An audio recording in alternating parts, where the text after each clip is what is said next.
It ain't about the bass. It's about music. Right? When you were learning English, could you say every word correctly? No, but weren't you still learning? Because your parents knew it wasn't about getting the words right. It was about expressing yourself. Right? And as babies, all we can do sometimes is cry. But your parents learn to differentiate this cry from that cry. They start to learn your language. And you're never made to feel wrong because you're not saying the right words. In music, we do the opposite. You got to do it the right way. And if you don't, I'm going to tell you you're wrong. That freaks us all out. We're all afraid to mess up. And we end up quitting. Most people that start studying music quit. Because we tell you you're wrong right away. Rather than letting you just speak. It's about expressing yourself. It's about singing in the shower. It's about singing when it's about playing air guitar. There's no wrong notes in air guitar. That's why everybody smiles when they do it. Right? You start teaching somebody something, the smile's gone. And it takes forever to get it back because you have to get to the place where you're playing air guitar again. And until that point, you won't smile. So to go to the classroom is good. It does work, it just takes too long. Or I shouldn't say too long, it takes a longer time than if you just hang out with some Spanish-speaking people. So if you want to learn jazz, first thing I would do is listen to it all the time, depending on how quickly you want to learn it. If you have to learn it by this weekend, it better be all you listen to. When you're awake and when you're asleep. What kind of strings? These are Diodario strings, nickel strings. 40, 55, 75, 95. Cool, got it? So listen to it all the time. Also understand that jazz is not a theory. It's not a group of notes, right? It's not harmony. A C major 7 in jazz is the same C major 7 in any other style of music. None of that changes. Jazz is a feel. The same way you all can speak English and everybody sounds different. You might speak it with a German accent, a Spanish accent, but it's still the same words. And we can still tell what country you're from. Jazz is the same way. The notes don't change. The chords don't change. It's the feel that changes. And so you want to learn that feel where a lot of people study the notes, not realizing that it's the same notes you've been studying all along. But when you capture that feel, and there's a lot of freedoms that they also add in jazz, but you want to capture the feel of whatever style of music you're playing. So in other words, if I know, let's say I know I have to practice scales, I'll be right with you. I know I have to practice scales, right? So I know I have to get my 15 minutes of scales practice, whatever you do, right? But I got a jazz gig coming up, I'm gonna swing them scales. Right? I'm going to make sure those scales swing in the jazz side. Right? So,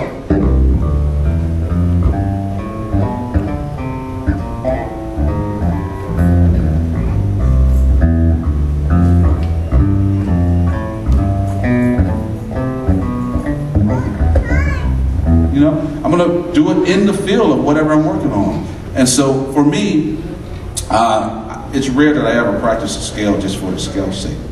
I do that just enough to learn what it is. Then I make music with it. Because isn't that what the scales are meant to do? Be musical? And hardly, So anyway, that's what we should practice with them. Same way a teacher teaches you a word in English class, she doesn't say, now go in the corner and practice that word. She says, use it in a sentence, right away. So when I learn the scale, I start making music with it. I might put on a drum groove, a metronome, or some chord changes, and start working that scale. Then I get to understand, this is what this is about. Oh, that's what Dorian means. Okay, I heard James Brown use the scale a lot. Yeah, you figure that stuff out when you make it dance, when you make it groove. So that's, in my way, in my opinion, the best way to learn any style of music. You immerse yourself with it, and then everything you listen to is that, and then everything you play is in that field.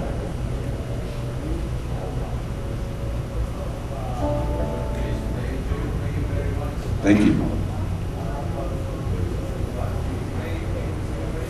Do I play an 8-string bass? 8? Like 2, 2, 2, 2? 8. I don't own an 8-string bass. Regular tuning, E, A, D, G. Standard tuning. You play 8-string bass? 8-string? No? 6-string normal guitar? I'm just curious why you asked that.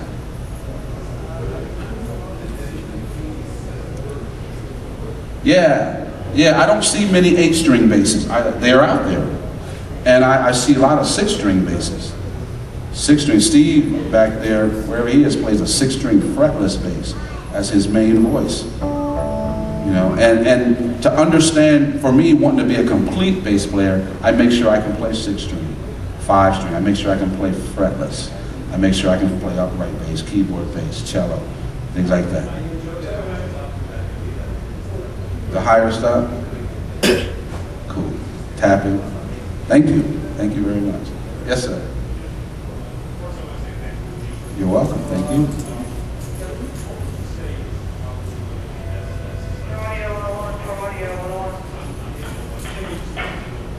One of the best things to work on for your left hand for endurance, if you wanted to learn to run long distance, what do you think would be the best thing to do? Yeah. Run long distance. Yeah, just play. I don't know. I mean, just play, you know. But I have different ways of playing also, so that if one muscle gets tired, whatever, my fingers get tired, I'm playing too hard and I have to cramp up, I can use my thumb like my fingers. A lot of us can only use the thumb to pop and slap. I can use my thumb like a guitar pick. And if you weren't paying attention, you wouldn't even know it's my thumb. So I have different ways of playing so that if a certain muscle gets tired, I can change things up. Right? But if I do find myself getting tired, I might just turn up, maybe crank up a little low end and play lighter. Different things like that, you know. But you just gotta play. And mentally also. A lot of times we can tell ourselves we're tired and make ourselves tired. But when you're excited, you know, you could be as tired as you want, but if Marcus Miller walked into your gig, you'd wake up. You know, so you can do that to yourself.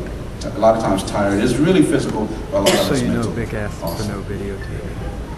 Vic asked that you not videotape. Oh, you did? The J. Ross videos, thank you. He'll call you out if he sees you, but I'm saying. Yeah, every year I do a backflip on my birthday, and I started posting a video of it every year on YouTube. Yeah.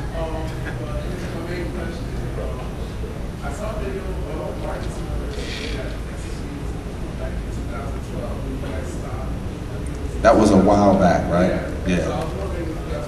Well, Marcus, he heard that Marcus said that we were going to do SMB again in 2012. That was our plan when we finished a few years ago. We actually did do one show this year at the Montreal Jazz Festival, but there is no plan for this year, and I can almost guarantee it won't happen this year.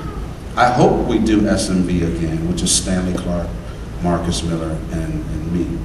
I hope we do it again, because I enjoyed the music on that. It was, yeah, fun. And plus, you know, if you can imagine any of your favorite whatever you do, could be musicians, could be golfers, whatever, and all of a sudden, you are performing with them as an equal, you know?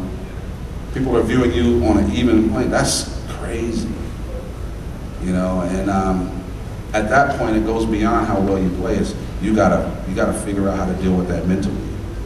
You know, what? You're looking at me like the same way you look at Stanley? You know, this is my hero since I was a kid, you know? And, you know, and you can start to kind of beat yourself up a little bit. Oh, I can't do it. I'm not as good or whatever. But you just gotta be you and do what you do, you know? But anyway, I hope we do it again, but at the moment, there's no plan. Yes, sir. Thank you. What are some extremely unorthodox things that you do with bass? Like, for example, I see you pull your arm through the strap, spin around and catch it, you know, or maybe like turn it over or something. What are some of the Sometimes like I disappear